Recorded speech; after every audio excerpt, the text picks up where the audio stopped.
ಆಕಾಶದಲ್ಲಿ ಪಾರುಪತ್ಯ ಹೊಂದಿರುವ ಭಾರತ ಈಗ ಬಾಹ್ಯಾಕಾಶದಲ್ಲೂ ಬಾಹುಬಲಿಯಾಗಿ ಮೆರಿತಾ ಇದೆ. ಅಂತರಿಕ್ಷದಲ್ಲೂ ಸರ್ಜಿಕಲ್ ಸ್ಟ್ರೈಕ್ ನಡೆಸಿರೋ ಮೋದಿಯ ಮಿಷನ್ ಶಕ್ತಿಯನ್ನ ಕಂಡು ಇಡೀ ವಿಶ್ವವೇ ಥಂಡ ಹೊಡೆದಿದೆ. ಬಲಾಢ್ಯ ರಾಷ್ಟ್ರಗಳಾಗಿರೋ ಅಮೆರಿಕ, ರಷ್ಯಾ, ಚೀನಾದ ಸಾಲಿಗೆ ಈಗ ಭಾರತ ಕೂಡ ಸೇರಿದೆ. ಇಡೀ ವಿಶ್ವದಲ್ಲೇ ಬರೀ 4 ರಾಷ್ಟ್ರಗಳು ಮಾತ್ರ ಈ ಶಕ್ತಿಯನ್ನ ಹೊಂದಿದ್ದು ಭಾರತ ಕೂಡ ಆ ಸಾಲಿಗೆ ಸೇರಿದೆ.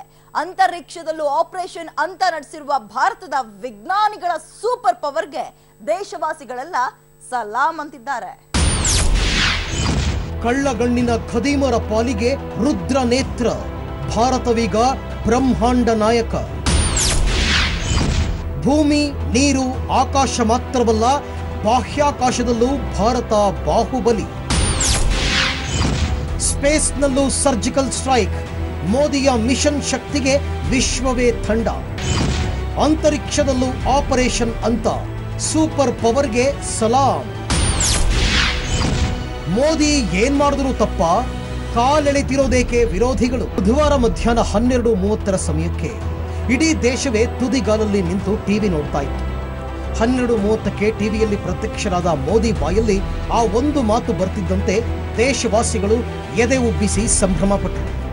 ಪ್ರತಿಯೊಬ್ಬ ಭಾರತೀಯನು ಹೆಮ್ಮೆ ಪಡುವಂತಹ ವಿಷಯವನ್ನ ಮೋದಿ ಹೇಳಿದರು. ಭಾರತ ಬ್ರಹ್ಮಾಂಡ ಬಾಹುಬಲಿಯಾಗಿದೆ ಅನ್ನೋ ಸಂಗತಿ ಸಕ್ಕರೆ ಹಾಲು ಕುಡಿದಷ್ಟು ಖುಷಿ ಕೊಡ್ತು, ಗರ್ವ ಹೆಚ್ಚಿಸಿತು. ಹೌದು, ಭಾರತವೀಗ ಬ್ರಹ್ಮಾಂಡ ನಾಯಕ ಅಂದರೂ ತಪ್ಪಾಗಲ್ಲ. 200ಕ್ಕೂ ಹೆಚ್ಚು ರಾಷ್ಟ್ರಗಳನ್ನು ಹೊಂದಿರುವ ಈ ಭೂಮಿಯಲ್ಲಿ ಇಲ್ಲಿಯವರೆಗೆ ಬಾಹ್ಯಾಕಾಶದಲ್ಲಿ ಬಾಹುಬಲಿಗಳಾಗಿದ್ದು 3 ರಾಷ್ಟ್ರಗಳಷ್ಟೇ. ಅಮೆರಿಕ, ಚೀನಾ, ರಷ್ಯಾ ಬಿಟ್ಟರೆ ಬೇರ್ಯಾವ ರಾಷ್ಟ್ರಗಳಿಗೂ ಬಾಹ್ಯಾಕಾಶದಲ್ಲಿ ಪರಾಕ್ರಮ ಮೆರೆಯೋದಕ್ಕೆ ಸಾಧ್ಯವಾಗಿರಲಿಲ್ಲ. ಆದರೆ ಭಾರತ ಇವತ್ತು ಅಂತರಿಕ್ಷದಲ್ಲೂ ಪ್ರಭುತ್ವ ಸ್ಥಾಪಿಸುವ ಮೂಲಕ ವಿಶ್ವದ 4ನೇ ರಾಷ್ಟ್ರವಾಗಿ ಹೊರಹೊಮ್ಮಿದೆ. ಈ ಮಹತ್ ಸಾಧನೆ ಮಾಡಿದ ಪ್ರತಿಯೊಬ್ಬರಿಗೂ ಭಾರತ ಸೆಲ್ಯೂಟ್ ಹೊಡಿತಿದೆ. ಯಶಸ್ವಿ ಆಯಿತು ಮಿಷನ್ ಶಕ್ತಿ ಪ್ರಾಜೆಕ್ಟ್.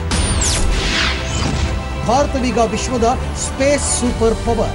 ಬುಧವಾರ ಬೆಳಿಗ್ಗೆ 11:30 ವೇಳೆಗೆ ಪ್ರಧಾನಿ ಮೋದಿ ಒಂದು ಟ್ವೀಟ್ ಮಾಡಿದರು. ಕೆಲವೇ ಕ್ಷಣಗಳಲ್ಲಿ ನಾನು ಒಂದು ಬಹುಮುಖ್ಯ ಸಂದೇಶವನ್ನು ಹೊತ್ತು ತರಲಿದ್ದೇನೆ ಅಂತ ಹೇಳಿದರು. ದೇಶವಾಸಿಗಳು ಕೂಡ ಮೋದಿ ಏನು ಹೇಳಬಹುದು ಅಂತ ಕಾತುರದಿಂದ ಕಾಯ್ತಾ ಇದ್ದರು. 12:30 ವೇಳೆಗೆ ಟಿವಿ ಮುಂದೆ ಪ್ರತ್ಯಕ್ಷರಾದ ಮೋದಿ ಭಾರತ ಇವತ್ತು ಸ್ಪೇಸ್ ಸೂಪರ್ ಪವರ್ ಆಗಿ ಹೊರಹೊಮ್ಮಿದೆ ಅಂತ ಘೋಷಿಸಿದರು. ಬಾಹ್ಯಾಕಾಶದಲ್ಲಿರುವ ಉಪಗ್ರಹಗಳನ್ನು ಕ್ಷಿಪಣಿ ಪ್ರಯೋಗಿಸಿ ಹೊಡೆದುರುಳಿಸುವ ಸಾಮರ್ಥ್ಯ ಹೊಂದಿರುವ ವಿಶ್ವದ 3 ರಾಷ್ಟ್ರಗಳ ಸಾಲಿಗೆ ಭಾರತ ಕೂಡ ಸೇರ್ಪಡೆಯಾಗಿರುವುದನ್ನು ಹೆಮ್ಮೆಯಿಂದ ಹಂಚಿಕೊಂಡರು. वैज्ञानिकों द्वारा सभी निर्धारित लक्ष्य और उद्देश्य प्राप्त कर लिए गए हैं. हम सभी भारतीयों के लिए यह गर्व की बात है कि यह पराक्रम भारत में ही विकसित एंटी सैटेलाइट ए-सैट मिसाइल द्वारा सिद्ध किया गया है. सर्वप्रथम मैं मिशन शक्ति से जुड़े सभी डीआरडीओ वैज्ञानिकों, अनुसंधानकर्ताओं तथा अन्य संबंधित कर्मियों को बहुत बहुत बधाई देता हूं, जिन्होंने इस असाधारण सफलता को प्राप्त करने में योगदान दिया. आज फिर उन्होंने देश का मान बढ़ाया है. हमें हमारे वैज्ञानिकों पर गर्व है.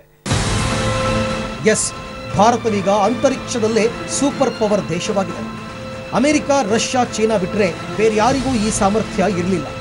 ಈಗ ಭಾರತ ಕೂಡ ಆ ಸಾಲಿಗೆ ಸೇರಿದೆ. ರಕ್ಷಣಾ ಸಂಶೋಧನೆ ಮತ್ತು ಅಭಿವೃದ್ಧಿ ಸಂಸ್ಥೆ ಅಂದರೆ DRDOನ ವಿಜ್ಞಾನಿಗಳು ಇಂಥದ್ದೊಂದು ಮಹತ್ತರ ಸಾಧನೆಯನ್ನ ಮಾಡಿದ್ದಾರೆ. कुछ ही समय पूर्व हमारे वैज्ञानिकों ने अंतरिक्ष में, स्पेस में 300 किलोमीटर दूर LEO, लो अर्थ ऑर्बिट में एक लाइव सैटेलाइट को मार गिराया है. LEO, लो ऑर्बिट में यह लाइव सैटेलाइट, जो कि एक पूर्व निर्धारित लक्ष्य था, उसे एंटी सैटेलाइट ए-सैट मिसाइल द्वारा मार गिराया गया है. सिर्फ 3 मिनट में सफलतापूर्वक यह ऑपरेशन पूरा किया गया है। मिशन शक्ति यह अत्यंत कठिन ऑपरेशन था। ತುರ್ತು ಭಾಷಣ ಮಾಡಿದ ಮೋದಿ ಕೆಲ ನಿಮಿಷಗಳ ಹಿಂದೆಯಷ್ಟೇ ಭಾರತವು ಆಂಟಿ ಸ್ಯಾಟಲೈಟ್ ವೆಪನ್ ಅಂದ್ರೆ ಉಪಗ್ರಹ ನಿಗ್ರಹ ಕ್ಷಿಪಣಿ ಪ್ರಯೋಗಿಸಿ ಭೂಮಿಯ ಕೆಳಕಕ್ಷೆಯಲ್ಲಿದ್ದ ಉಪಗ್ರಹವನ್ನು ಉಡಾಯಿಸಿದೆ ಅಂತ ಹೇಳಿದರು. ಬರೀ 3 ನಿಮಿಷಗಳಲ್ಲಿ ನಡೆದ ಈ ಆಪರೇಷನ್ಗೆ ಮಿಷನ್ ಶಕ್ತಿ ಅನ್ನೋ ಹೆಸರಿಡಲಾಗಿತ್ತು. ಲೈವ್ ಸ್ಯಾಟಲೈಟ್ ಅನ್ನ ಭಾರತೀಯ ವಿಜ್ಞಾನಿಗಳು ಬಾಹ್ಯಾಕಾಶದಲ್ಲೇ ಸರ್ಜಿಕಲ್ ಸ್ಟ್ರೈಕ್ ನಡೆಸಿ ಹೊಡೆದುರುಳಿಸಿದ್ದಾರೆ. ಈ ಮೂಲಕ ಸ್ಯಾಟಲೈಟ್ ಪ್ರತಿರೋಧ ಕ್ಷಿಪಣಿ ಪ್ರಯೋಗ ಯಶಸ್ವಿಯಾಗಿದ್ದು ಭಾರತ ಬ್ರಹ್ಮಾಂಡ ನಾಯಕನಾಗಿ ಹೊರಹೊಮ್ಮಿದೆ. ಒರಿಸ್ಸಾದ ಬಾಲಸೋರ್ನಲ್ಲಿರುವ ಡಿಆರ್ಡಿಒ ಪರೀಕ್ಷಾ ಕೇಂದ್ರದಲ್ಲಿ ಈ ಎಸ್ಯಾಟ್ ಕ್ಷಿಪಣಿಯನ್ನು ಹಾರಿಸಿ ಪ್ರಯೋಗ ಮಾಡಲಾಗಿದೆ. ಭೂಮಿಗೆ ಸನಿಹದ ಕಕ್ಷೆಯಲ್ಲಿದ್ದ ನಮ್ಮದೇ ಉಪಗ್ರಹವನ್ನು ಹೊಡೆದುರುಳಿಸಿದೆ ಉಪಗ್ರಹ ನಿಗ್ರಹ ಕ್ಷಿಪಣಿ ಎಸ್ಯಾಟ್. ನೆಲದಿಂದ ಸುಮಾರು 300 ಕಿಲೋಮೀಟರ್ ಎತ್ತರದಲ್ಲಿದ್ದ ನಮ್ಮ ಸ್ಯಾಟಲೈಟ್ ಅನ್ನು ಪರೀಕ್ಷಾರ್ಥವಾಗಿ ಉಡಾಯಿಸಲಾಗಿದೆ. ಈ ಕ್ಷಿಪಣಿ ವ್ಯವಸ್ಥೆಗೆ ಭೂಮಿಯಿಂದ 2000 ಕಿಲೋಮೀಟರ್ ಎತ್ತರದಲ್ಲಿರುವ ಟಾರ್ಗೆಟ್ ಅನ್ನು ಉಡಾಯಿಸುವ ಸಾಮರ್ಥ್ಯ ಇದೆ. ಎಸ್ಯಾಟ್ ಅನ್ನುವಂಥದ್ದು ಈಗ ಕ್ಷಿಪಣಿಯನ್ನ ನಾವು ಭೂಮಿಯಿಂದನೇ ಹಾರಿಸಬೇಕು. ಇವತ್ತು ಹಾರಿಸಿರೋ ಕ್ಷಿಪಣಿ ಬಾಲಸೂರ್, ಒರಿಸ್ಸಾದಲ್ಲಿರುವಂತಹ ಬಾಲಸೂರ್ ಕ್ಷಿಪಣಿ ಉಡ್ಡಯನ ಸಂಸ್ಥೆಯಿಂದ ಹಾರಿಸಿದ್ದಾರೆ. ಎಷ್ಟು ನಿಮಿಷ ಎಷ್ಟು ದೂರ ಅಂತ ಅನ್ನುವುದು ಅದರ ಶಕ್ತಿ ಸಾಮರ್ಥ್ಯದ ಮೇಲೆ ಮತ್ತು ನಮ್ಮ ಗುರಿಯ ಮೇಲೆ ಅವಲಂಬಿತವಾಗುತ್ತೆ. ಇವತ್ತಿನ ನಮ್ಮ ಗುರಿ ಇದ್ದಿದ್ದು ಕೇವಲ 300 ಕಿಲೋಮೀಟರ್ ದೂರದಲ್ಲಿದ್ದಂತಹ ಒಂದು ಸ್ಯಾಟಲೈಟ್ ಮೇಲೆ. ಇವತ್ತು ನಾವು ಮಾಡಿರೋದು ಬರೀ ಪ್ರಯೋಗಾತ್ಮಕವಾದಂತಹ ಒಂದು ಉಡ್ಡಯನ ಮತ್ತು ಸಕ್ಸಸ್ಫುಲ್ ಆಗಿದೆ, ಯಶಸ್ವಿಯಾಗಿದೆ.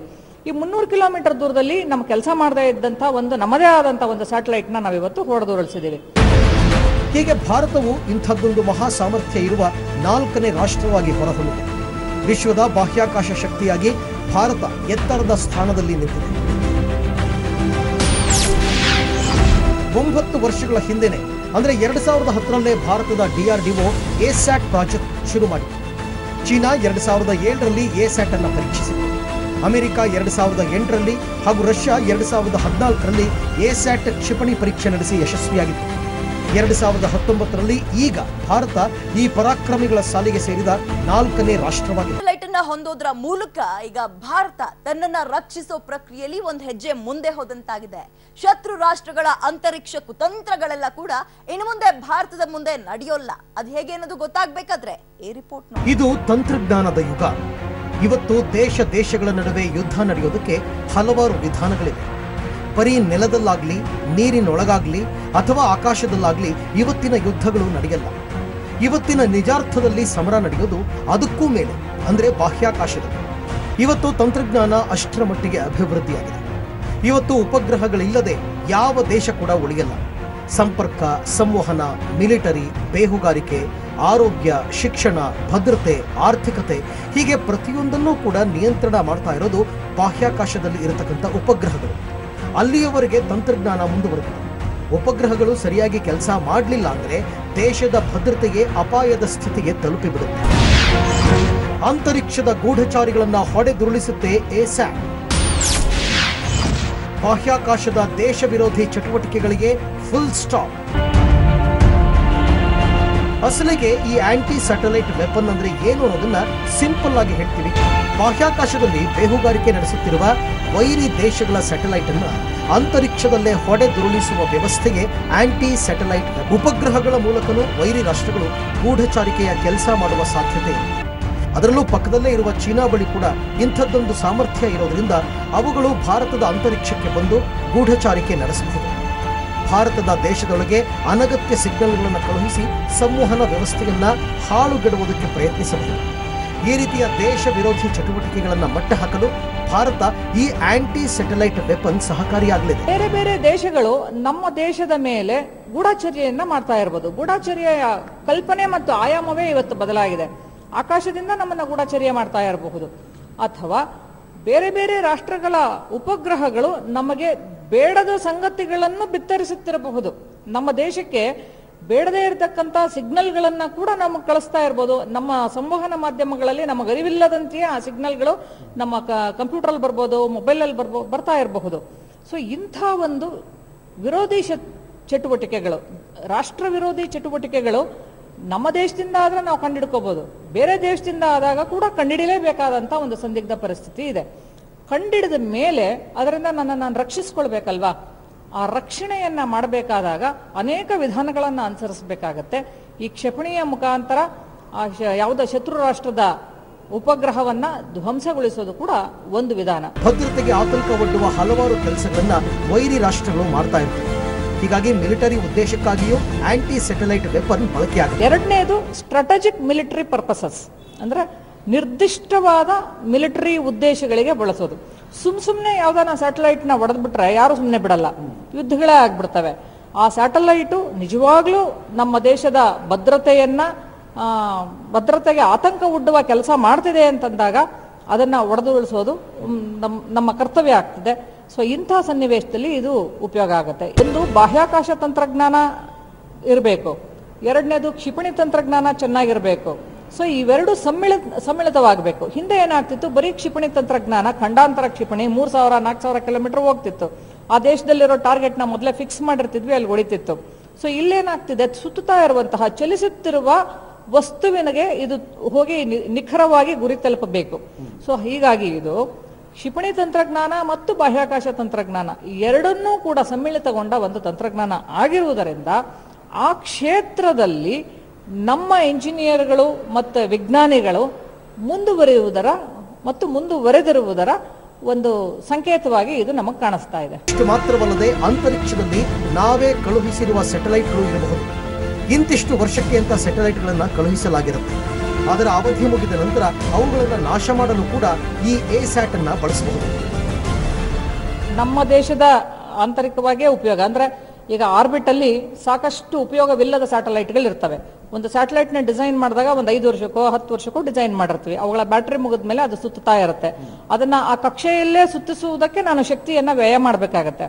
ಹಾಗೆ ಬಿಟ್ರೆ ಭೂಮಿಗೆ ಎಲ್ಲಿ ಬಂದು ಬೀಳುತ್ತೆ ಅನ್ನೋದು ಒಂದು ಕಷ್ಟ. ಹಾಗಾಗಿ ಅಥವಾ ಅದನ್ನ ತಳ್ಳಬೇಕು. ಎಲ್ಲಿ ಒಂದು ಪದ ಕನ್ನಡದಲ್ಲಿ ಉಪಯೋಗಿಸ್ತೀವಿ, ಅಂತರ್ಪಿಶಾಚಿ ಅಂತ. ಸೊ ಹಾಗೆ ಅದನ್ನ ಬಾಹ್ಯಾಕಾಶದಲ್ಲಿ ತಳ್ಳಬೇಕಾಗತ್ತೆ. ಅದೆಲ್ಲವನ್ನು ಬಿಟ್ಟಾಗ ಇದು ಮೂರನೇ ವಿಧಾನ, ಅಂದ್ರೆ ನಮ್ಮದೇ ಉಪಯೋಗವಿಲ್ಲದ ಸ್ಯಾಟಲೈಟ್ಗಳನ್ನ ಹೊಡೆದು ಧ್ವಂಸ ಮಾಡೋದು. ಹೀಗೆ ಈ ಆಂಟಿ ಸ್ಯಾಟಲೈಟ್ ವೆಪನ್ ನಾನಾ ರೀತಿಯಲ್ಲಿ ಉಪಯೋಗಕ್ಕೆ ಬರುತ್ತೆ. ಇವತ್ತು ತಂತ್ರಜ್ಞಾನ ಮುಂದುವರೆದಿದೆ. ಮುಂದಿನ ದಿನಗಳಲ್ಲಿ ಬಾಹ್ಯಾಕಾಶ ಯುದ್ಧ ನಡೆಯುವ ಎಲ್ಲ ಸಾಧ್ಯತೆಯೂ ಇದೆ. ಇದನ್ನ ಗಮನದಲ್ಲಿಟ್ಕೊಂಡೇ ಭಾರತ ಇವತ್ತು ಎಸ್ಯಾಟ್ ವ್ಯವಸ್ಥೆಯನ್ನ ತನ್ನ ಬತ್ತಳಿಗೆ ಸೇರಿಸಿಕೊಂಡಿದೆ. ಇದು ಹೇಗೆಲ್ಲ ಕೆಲಸ ಮಾಡುತ್ತೆ ಅನ್ನೋದರ ಮತ್ತಷ್ಟು ವಿವರ ಹ್ಯಾವ್ ಅ ಲುಕ್. ಎಸ್ಯಾಟ್ ಪ್ರಯೋಗವನ್ನ ಭಾರತ ಯಶಸ್ವಿಯಾಗಿ ಮಾಡೋದರ ಮೂಲಕ ಬಾಹ್ಯಾಕಾಶದಲ್ಲಿ ಬಾಹುಬಲಿಯಾಗಿ ಮೆರೆದಿರಬಹುದು. ಈ ಪ್ರಚಂಡ ಸಾಧನೆಗೈದ 4ನೇ ರಾಷ್ಟ್ರ ಭಾರತವಾಗಿರಬಹುದು. ಅದಕ್ಕಿಂತಲೂ ಹೆಚ್ಚಾಗಿ ಭಾರತ ಹಿಂದೆಂದಿಗಿಂತಲೂ ಈಗ ಮತ್ತಷ್ಟು ಸುರಕ್ಷಿತವಾಗಿದೆ ಅನ್ನೋದನ್ನ ಒಪ್ಪಿಕೊಳ್ಳಲೇಬೇಕು. ಯಾಕಂದ್ರೆ ಭಾರತಕ್ಕೆ ಈಗ ಬಾಹ್ಯಾಕಾಶ ದಾಳಿಯ ಯಾವುದೇ ಆತಂಕಗಳಿಲ್ಲ. ಕ್ಷಿಪಣಿಗಳ ದಾಳಿಗಳನ್ನು ಕೂಡ ತಡೆಯುವಂತಹ ಸಾಮರ್ಥ್ಯ ಭಾರತದ ಬತ್ತಳಿಕೆಗೆ ಸೇರಿರುವ ಈ ಆಂಟಿ ಸ್ಯಾಟಲೈಟ್ ವೆಪನ್ಗೆ ಇದೆ. ಈಗ ನಮಗೆ ಆತಂಕ ಇರೋದು ಮುಂದಿನ ದಿನಗಳಲ್ಲಿ ನೇರವಾಗಿ ವಿಮಾನಗಳಿಂದ ಬಂದು ಯುದ್ಧ ಮಾಡೋದು ಅಥವಾ ನೆಲದ ಮೇಲಿಂದ ಕಾಲಾಳುಗಳು ಬಂದು ಯುದ್ಧ ಮಾಡೋದಲ್ಲ, ಕ್ಷಿಪಣಿಯಿಂದ ಯುದ್ಧಗಳಾಗೋದು ಹೆಚ್ಚಾಗತ್ತೆ. ಹಾಗಾಗಿ ಕ್ಷಿಪಣಿಗಳನ್ನು ನಾಶ ಮಾಡೋದಕ್ಕೆ ಅಥವಾ ಕ್ಷಿಪಣಿ ದಾಳಿಯಿಂದ ರಕ್ಷಣೆ ಮಾಡ್ಕೊಳ್ಳೋಕ್ಕೆ ನಮಗೊಂದು ರಕ್ಷಾ ಕವಚ ಬೇಕು. ಆ ರಕ್ಷಾ ಕವಚ ಏನು ಅಂತಂದ್ರೆ ಈ ಒಂದಿಷ್ಟು ಎಲೆಕ್ಟ್ರಾನಿಕ್ ಸಾಧನ ಸಲಕರಣೆಗಳು. ಅದೇನೇನು ಅಂದರೆ ಶತ್ರು ದೇಶದ ಉಪಗ್ರಹ ಕ್ಷಿಪಣಿಗಳು ಬರೋದಕ್ಕೆ ಅದನ್ನ ಮಾರ್ಗವನ್ನು ತಪ್ಪಿಸುವಂಥದ್ದು, ಅದರ ಸಂಕೇತಗಳನ್ನ ಗಲಿಬಿಲಿಗೊಳಿಸುವಂಥದ್ದು, ಜೊತೆಗೆ ನಮ್ಮ ದೇಶದಿಂದ ಅದಕ್ಕೆ ಪ್ರತಿಯಾಗಿ ಒಂದು ಕ್ಷಿಪಣಿಯನ್ನು ಕಳಿಸುವಂಥದ್ದು. ಇದು ಒಂದು ಕ್ಷಿಪಣಿ ರಕ್ಷಣಾ ವ್ಯವಸ್ಥೆ ಅಂತ ಒಂದಿದೆ. ಅದನ್ನು ಮಾಡ್ಕೊಳ್ಳೋದಕ್ಕೆ ನಮ್ಮ ದೇಶ ಪ್ರಯತ್ನ ಪಡ್ತಾ ಇದೆ. ಅದರಲ್ಲಿ ಸಾಕಷ್ಟು ಅಭಿವೃದ್ಧಿ ಕಂಡಿದೆ. ಪಾಕ್ ಚೀನಾ ಕಂಗೆಟ್ಟಿದ್ದೇಕೆ ಭಾರತದ ಪರಾಕ್ರಮಕ್ಕೆ? ಶತ್ರು ರಾಷ್ಟ್ರದ ಆಂತರಿಕ ವ್ಯವಸ್ಥೆಯನ್ನೇ ಧ್ವಂಸ ಮಾಡಬಹುದೇ? ಮಧ್ಯಾಹ್ನ 12ವರೆಗೆ ಪ್ರಧಾನಿ ಮೋದಿ ಇಂಥದ್ದೊಂದು ಘೋಷಣೆ ಮಾಡ್ತಿದ್ದಂತೆ ಇಡೀ ದೇಶಕ್ಕೆ ನೆಮ್ಮದಿಯ ಭಾವ ಮೂಡಿತು. ಭಾರತದ ಭವಿಷ್ಯ ಭದ್ರವಾಗಿದೆ ಅನ್ನೋ ನಿಟ್ಟುಸಿರನ್ನ ಎಲ್ಲರೂ ಬಿಟ್ಟಿದ್ರು.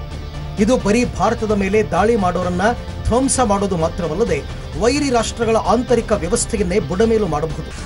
ನಿಮಗೆ ಗೊತ್ತು, ಇವತ್ತು ಟಿವಿ, ಮೊಬೈಲ್, ಕಂಪ್ಯೂಟರ್ ಇಲ್ಲದೆ ಜೀವನವೇ ನಡೆಯಲ್ಲ. ಜನರ ದಿನನಿತ್ಯದ ಅಗತ್ಯ ಮಾತ್ರವಲ್ಲದೆ ದೇಶ ನಡೆಸೋದಕ್ಕೂ ಇಂತಹ ಸಂವಹನ ಮಾಧ್ಯಮಗಳ ಅನಿವಾರ್ಯತೆ ಇದೆ. ಇವುಗಳನ್ನ ನಿಯಂತ್ರಣ ಮಾಡೋದು ಅಂತರಿಕ್ಷದಲ್ಲಿರುವ ಸ್ಯಾಟಲೈಟ್ಗಳು. ವೈರಿ ರಾಷ್ಟ್ರಗಳ ಸಂವಹನ ಸ್ಯಾಟಲೈಟ್ ಅನ್ನೇ ಹೊಡೆದುರುಳಿಸುವ ತಾಕತ್ತು ಸದ್ಯ ಭಾರತಕ್ಕೆ ಬಂದಿದೆ. ಒಂದು ಸ್ಯಾಟಲೈಟ್ ಅನ್ನ ಡ್ಯಾಮೇಜ್ ಮಾಡೋದು ಅಂತಂದ್ರೆ ಆ ದೇಶದ ಹಲವಾರು ರೇಡಿಯೋ ಸ್ಟೇಷನ್ನು ಮತ್ತೆ ಟಿವಿ ಸ್ಟೇಷನ್ಗಳನ್ನ ನಾವು ಧ್ವಂಸ ಮಾಡ್ದಂಗೆ ಆ ದೇಶದ ಸಂಪೂರ್ಣ ಸಂಪರ್ಕ ಸಂವಹನವನ್ನ ನಾವು ಇಫ್ ಯು ಟಾರ್ಗೆಟ್ ಆ ಥರದ ಸ್ಯಾಟಲೈಟ್ಗಳನ್ನ ನಾವು ಟಾರ್ಗೆಟ್ ಮಾಡಿದ್ರೆ, ಸೊ ಆ ದೇಶ ಮಿಲಿಟರಿ ಸ್ಯಾಟಲೈಟ್ನೇ ನೀವು ಧ್ವಂಸ ಮಾಡಿದ್ರೆ ಅಂತ ತಿಳ್ಕೊಳ್ಳಿ, ಮಿಲಿಟರಿ ಸಿಗ್ನಲ್ಸ್ ಬರೋದೇ ನಿಂತೋಗುತ್ತಲ್ಲ. ಹಾಗಾಗಿ ಇದು ಬಹಳ ಬಹಳ ಸ್ಟ್ರಾಟಜಿಕ್ ಆದಂತಹ ಒಂದು ತಂತ್ರಜ್ಞಾನ ಇದು. ಇದೊಂದು ಸ್ಟ್ರಾಟಜಿಕ್ ತಂತ್ರಜ್ಞಾನವಾಗಿದೆ. ಭಾರತವನ್ನು ಅಪಾಯಗಳಿಂದ ರಕ್ಷಿಸಿಕೊಳ್ಳಲು, ದೇಶವನ್ನು ಸುರಕ್ಷಿತವಾಗಿಡಲು ಎಸ್ಯಾಟ್ ಸಹಕಾರಿಯಾಗಲಿದೆ. ಅದರಲ್ಲೂ ಪದೇ ಪದೇ ತೊಂದರೆ ಕೊಡ್ತಿರುವ ಪಾಕಿಸ್ತಾನ ಬಾಲ ಮುದುರಿಕೊಂಡು ಇರಬೇಕು ಅಷ್ಟೇ. ಯಾಕಂದ್ರೆ ಪಾಕಿಸ್ತಾನಕ್ಕೆ ಇಂತಹ ಶಕ್ತಿ ಬರಬೇಕು ಅಂದ್ರೆ ಕಡಿಮೆ ಅಂದ್ರೂ 50 ವರ್ಷಗಳೇ ಬೇಕಾಗಬಹುದು. ಇನ್ನು ಇತ್ತ ಭಾರತದ ಹಿತಶತ್ರುವಿನಂತೆ ಇರೋದು ಚೀನಾ. ಚೀನಾದ ಬಳಿ ಇಂಥದ್ದೊಂದು ವ್ಯವಸ್ಥೆ ಈಗಾಗಲೇ ಇದೆ. ಇದನ್ನ ಇಟ್ಕೊಂಡೇ ಭಾರತವನ್ನ ಬೆದರಿಸೋ ಕೆಲಸ ಮಾಡ್ತಿತ್ತು. ಆದರೆ ಈಗ ಮೋದಿ ಸೈಲೆಂಟ್ ಆಗಿಯೇ ಚೀನಾಗೂ ಬೆವರಳಿಸಿದ್ದಾರೆ. ಬಾಹ್ಯಾಕಾಶದಲ್ಲಿ ಚೀನಾ ತಂಟೆ ಮಾಡೋದಕ್ಕೆ ಬಂದ್ರೆ ಭಾರತ ಕೂಡ ಅದನ್ನ ಇನ್ಮುಂದೆ ಸಮರ್ಥವಾಗಿ ಎದುರಿಸಲಿದೆ.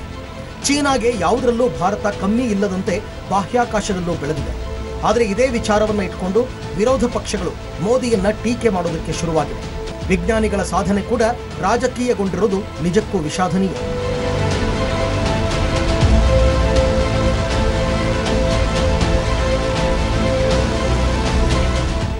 ನೋಡಿದ್ರಲ್ಲ ಭಾರತದ ಪರಾಕ್ರಮವನ್ನ. ಎಸ್ಯಾಟ್ ವೆಪನ್ ಭಾರತದ ಬತ್ತಳಿಕೆ ಸೇರೋ ಮೂಲಕ ಈಗ ಬ್ರಹ್ಮಾಂಡದಲ್ಲೇ ಭಾರತ ಬಾಹುಬಲಿ ದೇಶವಾಗಿ ಹೊರಹೊಮ್ಮತಾ ಇದೆ. ಭಾರತೀಯ ವಿಜ್ಞಾನಿಗಳ ಈ ಮಹತ್ ಸಾಧನೆಗೆ ಒಂದು ದೊಡ್ಡ ಸಲಾಂ ಹೇಳ್ತಾ ವಿಶೇಷ ಕಾರ್ಯಕ್ರಮ ಮುಗಿಸ್ತಾ ಇದ್ವಿ. ನೆನಪಿರ್ಲಿ, ನ್ಯೂಸ್ ಅಂದ್ರೆ ಪಬ್ಲಿಕ್ ಟಿವಿ.